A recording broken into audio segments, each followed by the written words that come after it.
Melanjutkan part sebelumnya, Yujiu menyuntikkan napas kehidupan baru langsung ke pembuluh darah raja yang tertidur.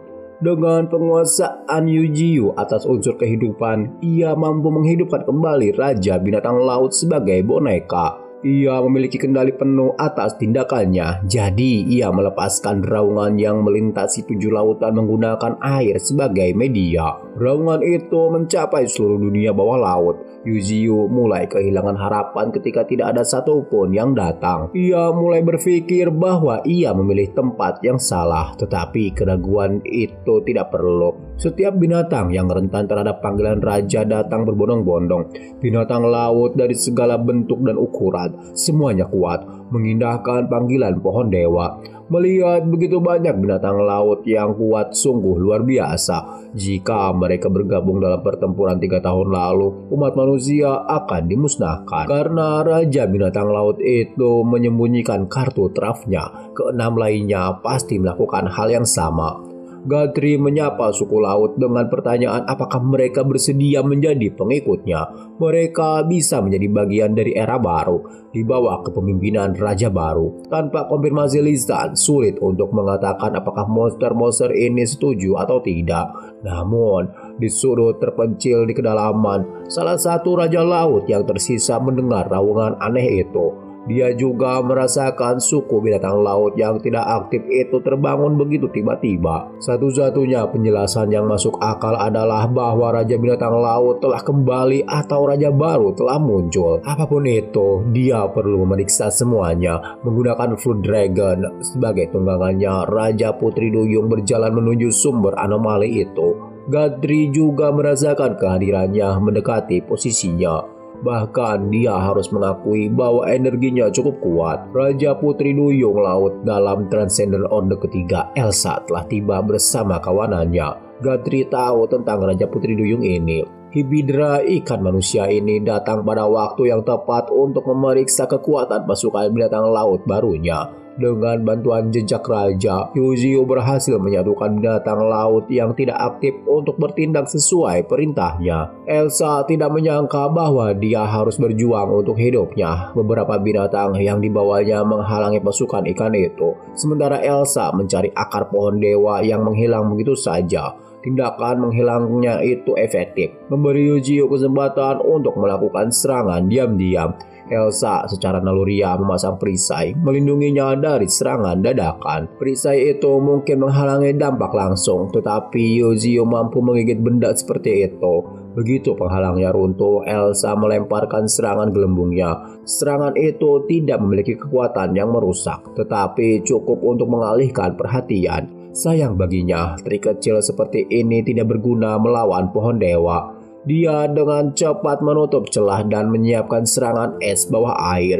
Elsa praktis memakan sinar buku itu dari jarak dekat. Mari kita menyelam kembali ke kedalaman laut dan melihat apa yang terjadi. Formasi es yang diciptakan Gatri di bawah air menyebar dengan cepat. Itu membungkus Elsa di dalamnya. Tak bergerak dan terperangkap, tapi sepertinya dingin tidak pernah mengganggunya karena es mulai retak. Dia hanya mengerahkan sedikit tenaga dan penjara tempat dia terkubur pun sirna. Elsa segera menyiapkan serangan balik yang pas, mewujudkan trisula emasnya. Dia memunculkan bola-bola sihir yang muncul di sekelilingnya. Saat irama itu memanggil, bola-bola sihir itu berubah menjadi gelombang pasang bawah air dan mengarah ke Yujiu. Dia hanya mencemooh serangan yang datang. Gatri menghancurkannya dengan akarnya yang kuat melawan gelombang yang menghantam. Tabrakan itu menghasilkan ledakan besar, hampir seperti ledakan nuklir. Elsa dengan cemas menyaksikan ledakan itu mereda. Suara Gatri memecah keheningan yang terjadi.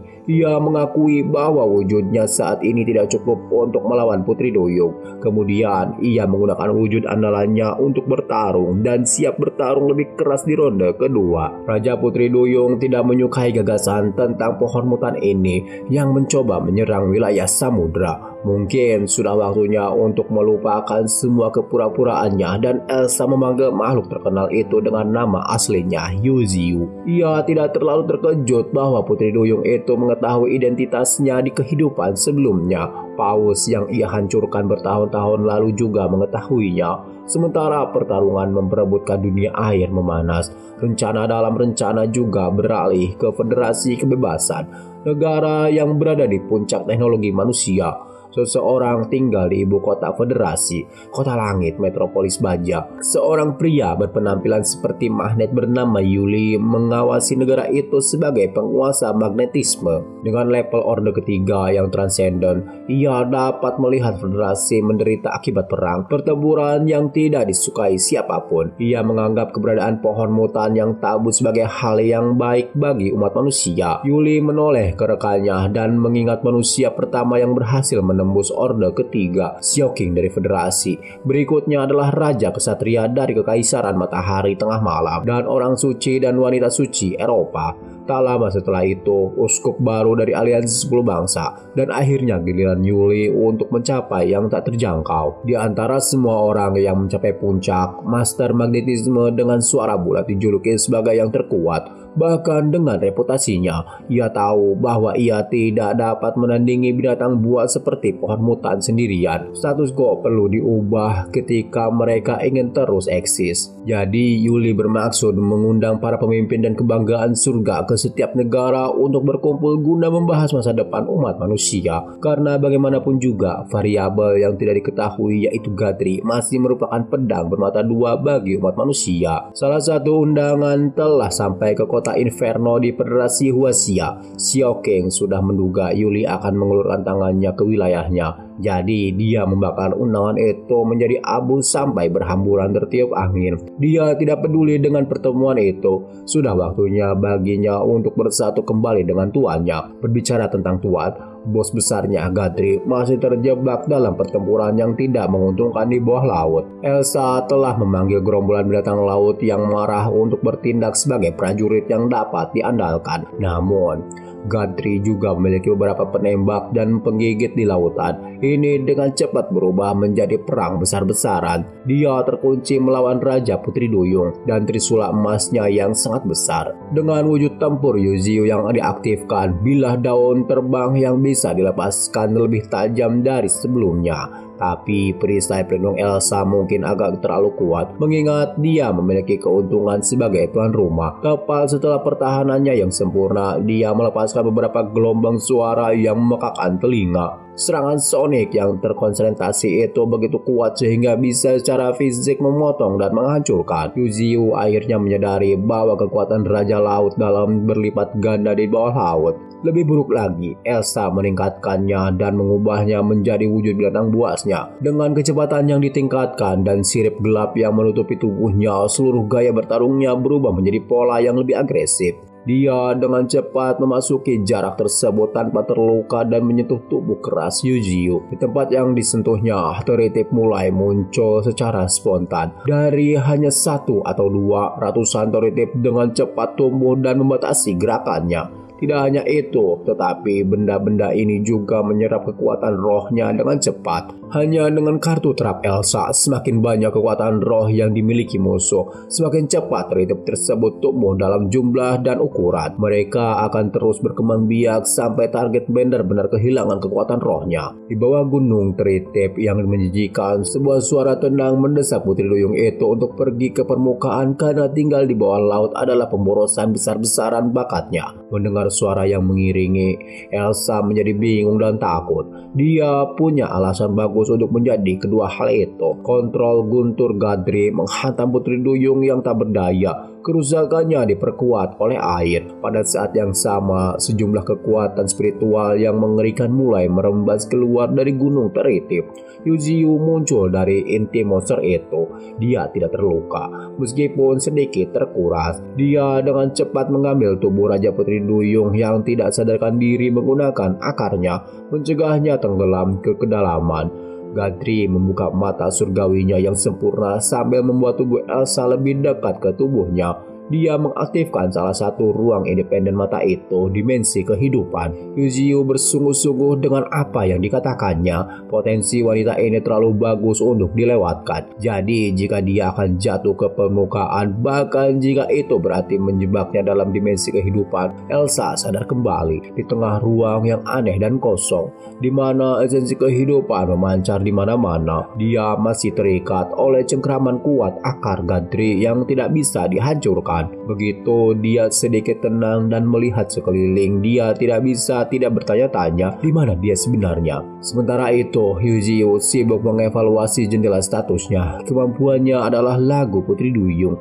air mata Putri Duyung, perlindungan laut, melodi kematian, irama laut, dan arus tak berujung yang membuatnya menjadi musuh yang mematikan dalam pertempuran. Petarung yang serba bisa dalam semua aspek pertempuran. Gadri telah menguncinya di tempat yang tidak dapat dijangkau siapapun. Sementara pembersihan mayat binatang laut sedang berlangsung, ia memerintahkan rakyat suku lautnya untuk menyebarkan berita dan memperluas pasukan mereka di lautan. Itu akan diperlukan untuk pertempuran yang akan datang. Akhirnya tiba saatnya untuk mengakhiri pertunjukan 7 Raja Laut Dalam. Setelah satu orang kalah, ia masih memiliki beberapa target lain yang perlu ditangani. Ia terkejut bahwa perang bawah laut pertamanya berjalan lebih lancar dari yang ia kira. Sekarang ia harus kembali ke permukaan untuk menyelesaikan beberapa urusan. Yuzio hanya bisa berharap bahwa semuanya berjalan lancar di pihak Paus juga. Cahaya bulan menerangi seluruh wilayah gunung berkabut di malam yang gelap. Seseorang baru saja menginjakkan kaki di wilayah terlarang, seolah-olah ia akan pulang ke rumah. Itu karena memang begitu. Xiao King kembali untuk menemui tuannya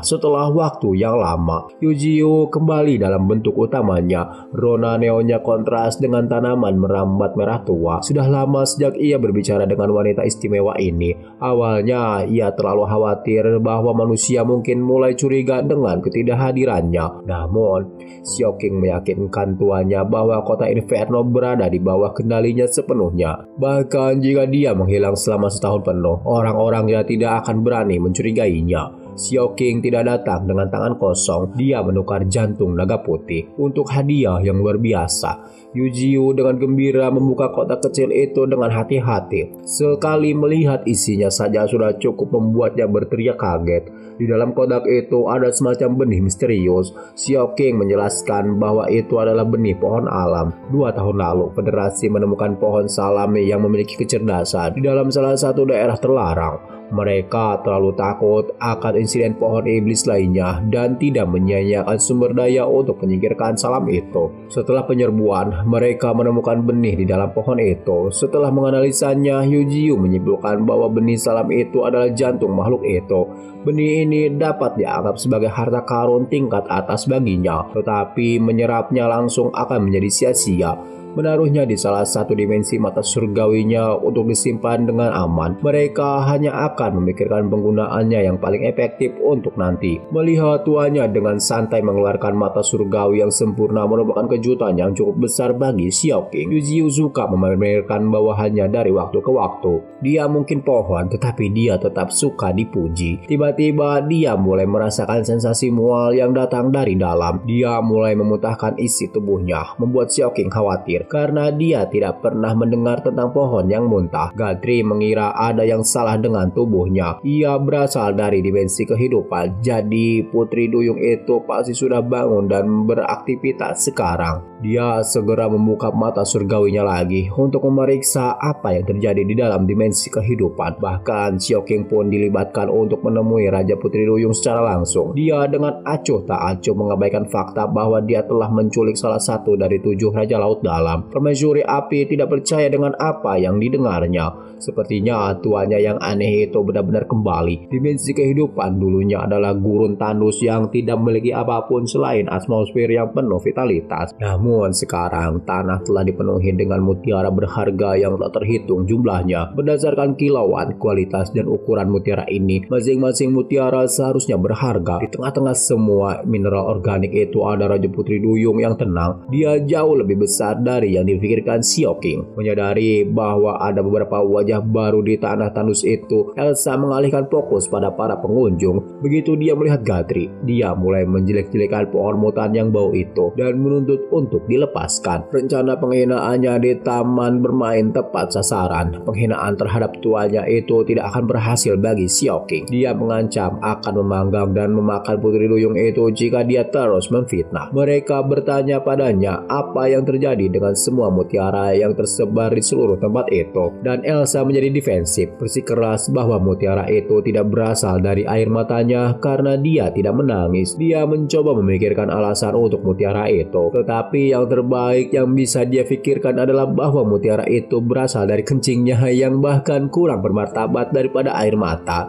Karena mutiara itu sudah ada di sini, Yujio ingin memastikan beberapa hal. Dia bertanya kepada Elsa apakah kegelapan akan turun bersama dengan gerombolan roh ketiga. Dia dengan bangga mengkonfirmasi bahwa itu akan terjadi, percaya bahwa pada saat itu dewa dan suku lautnya akan menenggelamkan seluruh benua. Setelah semuanya hancur, mereka akan menciptakan dunia yang hanya diisi oleh suku laut unggul. Informasi ini bukanlah hal baru. Mereka telah mendengar cerita yang sama dari Gajah Putih sebelumnya. Yujio melotot ke arah Elsa dan bertanya apakah kegelapan juga mengungkapkan nama aslinya kepada Raja Laut Dalam. Raja Putri Duyung memuji dewanya sebagai yang maha tahu dan maha kuasa, kumpulan pengetahuan tak terbatas.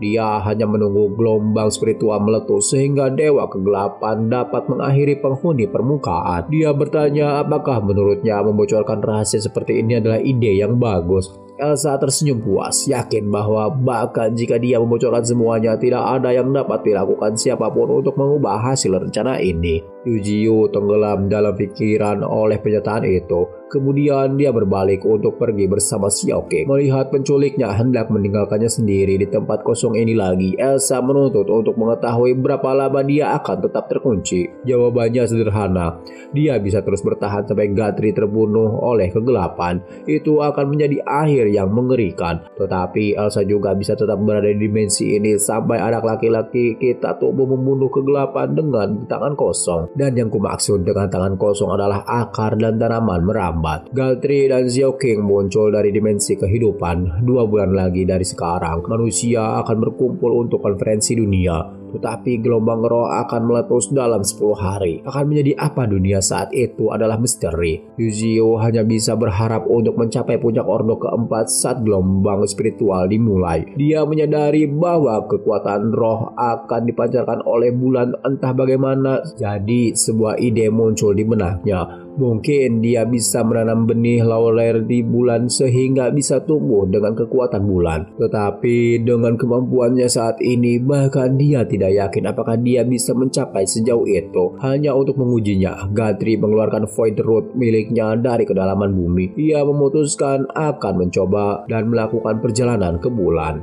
Yujio berpikir bahwa memfokuskan semua kekuatan spiritualnya pada Void Root mungkin cukup untuk memicu perjalanan ke kosmos. Tanpa membuang waktu sedikit pun, Void Root miliknya melingkar, meningkatkan momentumnya. Ketika diluncurkan ke langit, ia menyerupai naga ungu yang menembus surga. Apendiksnya yang besar, tebal, dan keras mulai meregang lebih lama dan lebih lama tanpa henti. Ia menuju bulan dan tidak ada yang bisa menghentikan Void Root. Xiaoqing senang melihat tuannya berkomitmen pada ide-ide gila seperti ini. Void Root milik Gatri melesat melintasi langit agar semua orang dapat melihatnya. Beberapa warga sipil di dekatnya adalah yang pertama menyaksikan fenomena aneh itu. Pada saat Void Root keluar dari atmosfer planet, Yujio masih memiliki cukup gas untuk mendorong ke atas dan mengagumi pemandangan yang realistis itu. Ini adalah pertama kalinya dia melihat tempat tinggalnya dari atas. Jika dia masih manusia biasa, terbang menuju bulan tidak akan terbayangkan. Namun sekarang dia berhasil melakukannya dan mendarat di permukaan bulan. Void Root-nya berubah menjadi bentuk tempurnya. Yujio tidak bisa mengalihkan pandangannya dari keindahan bumi. Sekarang dia berada di permukaan bulan. Dia tidak bisa menahan rasa menyesal karena tidak bisa memanen kekuatan spiritual yang begitu kaya. Tapi tempat ini masih bisa menjadi rumah bagi Lauren Seed mulai sekarang. Ia dapat menumbuhkan akar dan berkecambah di batu ini. memonopoli kekuatan yang dimilikinya. Proses perencanaan tidak memakan waktu terlalu lama, tetapi Eugeo memilih untuk berlama-lama di permukaan bulan sedikit lebih lama. Tanpa sepengetahuannya, perjalanan spontan ini telah menarik perhatian manusia di bumi. Laporan menyatakan bahwa makhluk tak dikenal yang muncul di langit malam ini diteorikan sebagai ular piton raksasa yang tidak diketahui asal-usulnya. Itu adalah peristiwa di seluruh dunia. Tidak setiap hari Anda melihat sesuatu yang memanjang hingga ke bulan. Di tanah pegunungan yang tidak dikenal, beberapa makhluk aneh terbangun oleh peristiwa ini. Makhluk humanoid yang tampak seperti batu,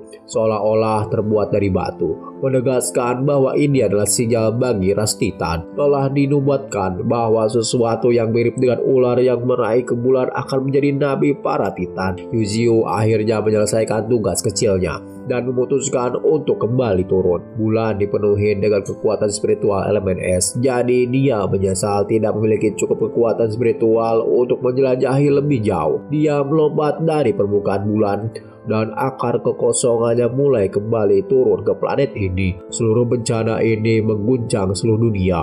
Kemunculan seekor ular mutan yang diduga berada di tingkat keempat transenden membuat manusia dan binatang merasakan krisis. Konferensi dunia diundur hingga berlangsung dalam 3 hari, bukan 2 bulan. Di bawah laut, hilangnya Raja Putri Duyung juga membuat khawatir raja-raja lainnya. Sementara itu, Xiao King dengan riang memuji tuannya karena begitu luar biasa. Namun, Eugeo tidak dapat menikmati pujian itu karena ia terlalu memaksakan diri. Ia sangat lelah dan terkuras saat ini. Tapi perjalanan itu sepadan, bahkan di permukaan bumi, ia dapat merasakan kekuatan dari tunas pohon laurel. Itu adalah sensasi yang sangat tajam untuk merasakan kehadiran makhluk-makhluk di bulan dari permukaan. Malam yang penuh peristiwa ini menjadi semakin penuh peristiwa saat salah satu elang peregrin datang dengan sangat tergesa-gesa. Au seharusnya berpatroli di atas lautan bersama Aliu, tetapi ia kembali ke gunung berkabut sendirian.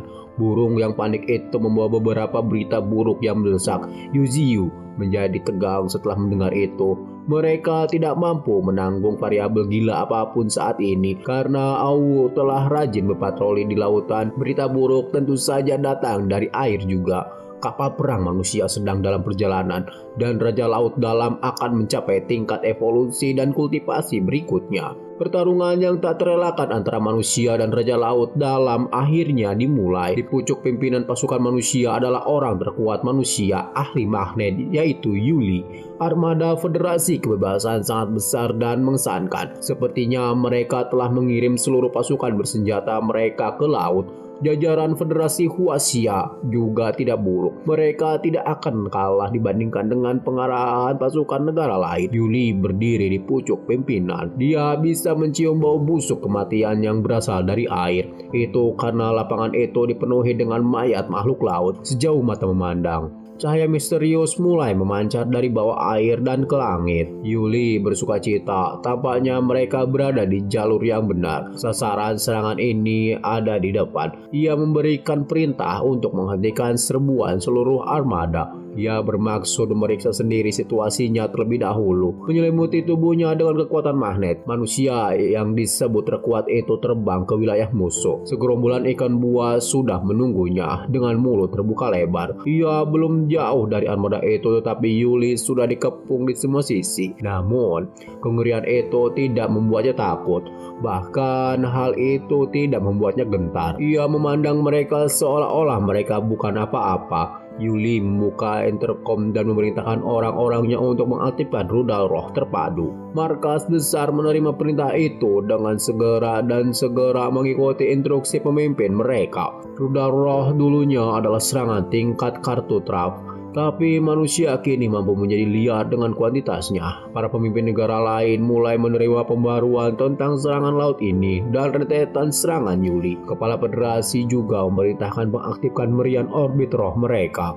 Tetapi mereka tidak dapat membiarkan makhluk transenden Orde Keempat yang bermusuhan muncul lagi. Binatang buas yang ditakuti tidak peduli di bioma apa ia berada. Naga hitam yang berasal dari kedalaman itu hampir menjadi terobosan yang signifikan. yang bahkan surga pun menyadari tingkat kekuatannya meningkat begitu cepat sehingga awan ingin merendahkannya sedikit dengan kesengsaraan petir. Tetapi naga hitam menyambut tantangan itu dengan tangan terbuka dan angkuh. Hari ini mereka bertekad untuk mencapai tingkat transenden keempat. Sementara itu, meriam orbit roh telah terisi penuh dan mengunci monster itu. Kepala Biro menemukan waktu yang tepat untuk melepaskan kekuatan penghancur dan menarik pelatuknya. Dari satelit orbit Federasi muncul serangan tunggal terkuat yang dapat digerakkan oleh teknologi manusia. Serangan itu begitu kuat hingga menembus awan, menjatuhkan kesengsaraan surgawi. Naga hitam diselimuti oleh sinar yang membakar yang akan menghapus keberadaan monster yang lebih lemah dalam sekejap mata. Tapi ia menggertakkan giginya dan dengan arogan mencibir tekanan yang menekan seluruh tubuhnya. Sementara meriam orbit terus mendorong setiap ons kekuatan dari kenyamanan luar angkasa. Kekuatan lain yang masuk sedang menuju monster itu. Itu adalah Yuli. Ia mengenali meriam orbit Federasi dan ingin ikut serta dalam pesta ini. Karena setiap negara takut memiliki masalah yang lebih kuat lagi dalam bentuk naga. Orang gila itu membawa ratusan rudal roh yang dikendalikan oleh kekuatan magnetnya sendiri. Bayangkan saja mendekati seekor naga dengan perlengkapan nuklir negaramu. Tuan Naga Hitam mungkin percaya diri dalam menahan satu alter dari manusia yang canggih. Tetapi ini bisa jadi masalah. Ia tidak punya banyak pilihan dalam hal ini. Karena rudal-rudal itu hanya tinggal beberapa detik lagi untuk meledak di setiap sudut yang memungkinkan. Kombinasi meriam orbital dan ujung rudal adalah pertunjukan mengerikan dari kecerdikan manusia dalam hal penghancuran. Yuli tertawa percaya diri sambil terus melemparkan bahan peledak yang tak ternilai harganya ke naga yang baru saja ingin menerobos. Radius pemusnahan terus membesar dan membesar seiring dengan semakin banyaknya material yang ditambahkan ke api. Sang ahli magnet tidak berbasa-basi, seolah-olah biaya pembuatan senjata pemusnah massal tidak menjadi masalah baginya. Di kosmos, Federasi akan mengambil muatan lain dari sinar meriam orbital. Perintah mereka adalah untuk terus menyerang dan terus menembak. Setidaknya manusia telah menjadi bijak dan menaklukkan yang terbaik untuk menghentikan binatang buas yang kuat agar tidak menjadi terlalu kuat. Sebelum terlambat, meriam orbital menyerang lagi dan mengarah ke tubuh binatang buas yang melemah itu.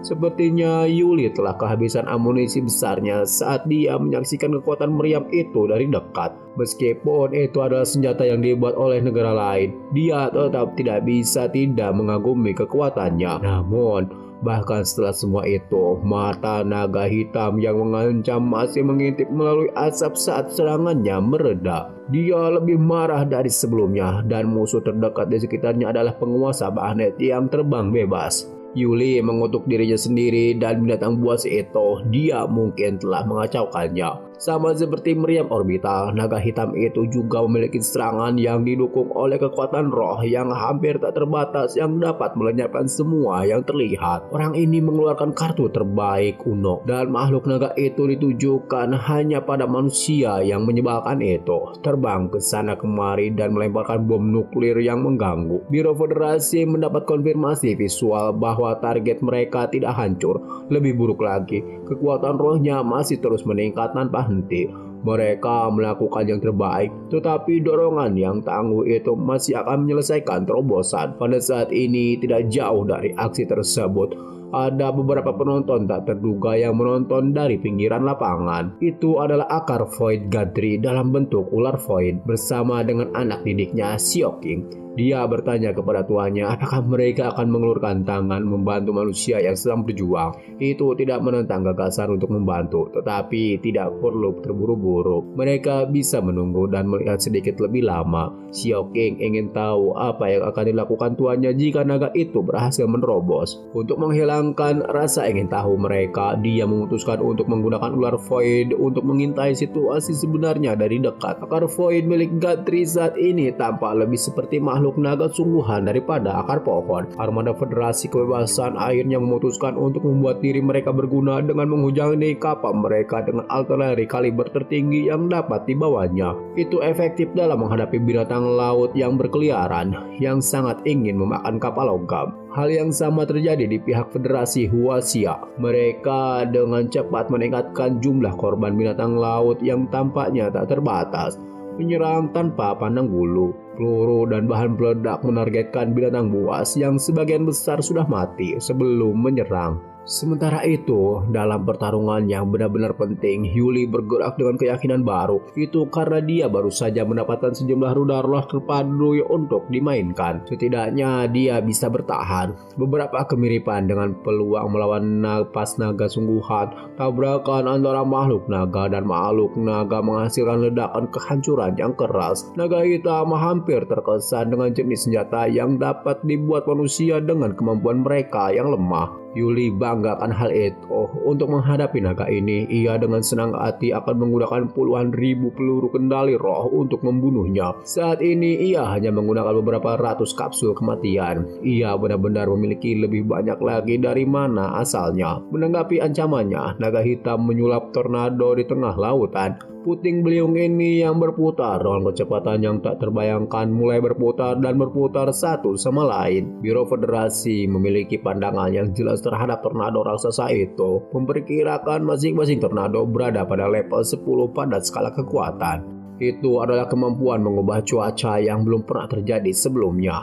Lebih buruk lagi, para binatang buas mulai mengejek manusia untuk mengeluarkan semua trik mereka. Selagi mereka memiliki kesempatan, Yuli dengan senang hati menuruti dan meluncurkan rudal kendali roh berikutnya ke tengah badai. Setiap bahan peledak terperangkap di terowongan angin tornado. Kini mustahil untuk mencapai monster itu, karena tornado itu berputar dengan sangat cepat, menghisap bahan peledak yang besar. Tiba-tiba, ledakan dahsyat yang berasal dari langit menerobos pertahanan badai yang tak tertembus. Serangan ketiga meriam Oracle tidak berhasil. Naga hitam itu telah cukup beradaptasi untuk menghindarinya dengan melingkarkan tubuhnya. Mereka yang ada di biro tidak dapat mempercayai mata mereka. Senjata tercepat dan terkuat mereka baru saja meleset dari sasaran. Tidak hanya itu, penghindaran itu juga memberi naga hitam cukup ruang untuk bernapas guna mengumpulkan lebih banyak kekuatan. Direktur Biro Spiritual memperhatikan layar saat sebuah ide aneh muncul di benaknya. Sayangnya bagi Federasi, firasatnya benar. Monster itu menyerang meriam orbital roh itu sendiri. Napas naganya menerobos langit dan atmosfer planet, akhirnya mengenai satelit yang memegang senjata itu. Di hadapan kekuatan absolut, satelit tipis itu hancur berkeping-keping dan melayang di angkasa. Yuli menyaksikan dengan tak berdaya saat serangan naga meluas hingga jangkauan yang tidak masuk akal. Namun, drive-in belum selesai. Setelah menargetkan musuh di atas, saatnya kembali berhadapan dengan hama di bawah. Sang ahli magnet mulai kehilangan kepercayaan diri. Dia tahu lebih dari siapapun bahwa ini tidak baik. Jadi dia buru-buru membuat kekuatan magnetnya menarik serpihan logam yang berasal dari misil rohnya. Naga hitam mencibir melihat pemandangan yang tidak masuk akal dari orang ini. Menggunakan serpihan logam untuk membela diri dengan putus asa. Pikirannya sudah melayang ke pertarungan berikutnya dan dia akan menemukan raja di Australia. Sinar yang melesat dari permukaan planet ini sekarang mencoba menghancurkan bola serpihan logam yang compang-camping. Yuli segera menyadari bahwa upayanya yang panik untuk melindungi tubuhnya dengan sampah terlalu konyol dan tidak masuk akal. Napas naga itu merobek lapisan logam hingga serangan itu memuncak dalam ledakan besar di tengah laut. Yuli berdarah dari setiap lubang tubuhnya yang mungil. Luka bakar dan luka gores membuat seluruh tubuhnya merah karena darah. Dia tetap melayang di udara seolah-olah karena nalurinya. Kesadarannya telah meninggalkannya. Magnet tiruan ini adalah penipuan yang nyata. Di markas Federasi kebebasan, tingkat stresnya sangat tinggi. Raja mereka akan segera mati. Satu-satunya hal yang dapat mereka lakukan adalah mengirim dan mengorbankan armada, sehingga mereka setidaknya bisa mendapatkan waktu untuk melarikan diri. Kapal-kapal yang berurusan dengan binatang air kecil menerima perintah dan segera mengikutinya.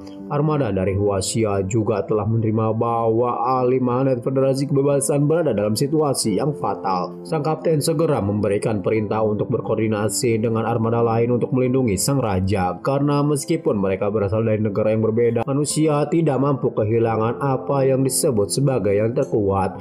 Namun ada situasi lain yang perlu diperhatikan. Semua teknologi semenar dan pemetaan canggih mereka menunjukkan bahwa ada monster lain yang mendekat ke medan perang. Begitu tamu misterius itu semakin dekat dengan pemindai, manusia memastikan bahwa itu bukanlah monster laut. Itu adalah ular raksasa yang terkenal terbang ke bulan. Transformasi akar kekosongan Gatri begitu drastis dan menentukan sehingga telah mendapatkan reputasinya sendiri. Naga hitam itu juga merasakan penyusup yang tidak diinginkan. Kesadaran Yuli kembali padanya setelah melayang di udara seperti orang mati untuk beberapa saat. Sementara itu, ular kekosongan Gatri telah memutuskan untuk memberi naga hitam itu rasa obatnya sendiri. Seberkas kekuatan roh murni yang dimaksudkan untuk pemusnahan. Monster itu mulai frustasi karena hal-hal yang mengganggu terus bermunculan satu demi satu ketika dia hanya ingin menerobos. Dua monster, keduanya dengan kualitas naga, telah terlibat dalam pertarungan ala bola naga untuk melihat siapa yang memiliki serangan dingin yang lebih kuat. Berdasarkan sinar ungu yang sangat kuat dan ekspresi tercengang naga hitam, dapat dipastikan ular hampa berada di atas angin. Tanpa menunggu asap dari tabrakan menghilang,